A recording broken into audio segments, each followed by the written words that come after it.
morning po. Welcome to Kenshin Kabakan Branch. Ito po customer namin, Mr. and Mrs. Pilihan mo man. Lagmay. Okay. Sila po ay, ilang buwan na kayo nagtitherapy din, sir? Sobra 1 month na si sir. Okay. And then si mother din, 1 month na rin po, mama. No? Okay. Sir, ano po yung problem mo before bago ka magtitherapy? Mataas ang sugar po, blood sugar. Gaano kataas yung blood sugar mo?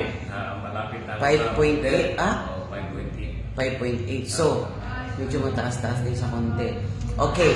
Kayo naman, mother, ano yung sakit niyo po before, bago ka magpunta? Before ako nagpunta dito, yung paa ko kada madaling araw, nagka-cramps. Ngayon, kaloy sa Ginoo, wala na, hindi ko naramdaman ang pagka-cramps ng paa ko. Wow. Pasalamat ako sa Kenshin. Okay. So, sir, dahil 1 month na po kayo, bukod sa sugar na mataas, ano pa? Yung uric acid. Uric din. Bumaba. Yung bad cholesterol. So, ibig sabihin, nakapagpa-check up na kayo?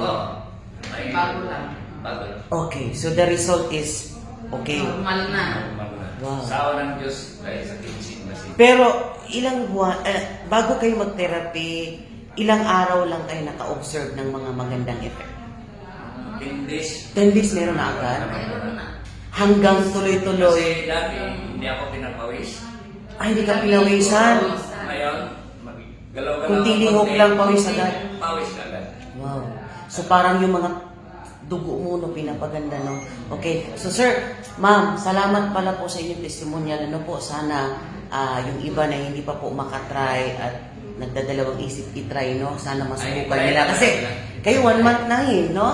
Dapat i-try nila. Tama, Talagang tama. i-try nila para Kailangan nila. ma-prove nila na may Tama, tama. pagbabago sa Kenshin. Okay, okay.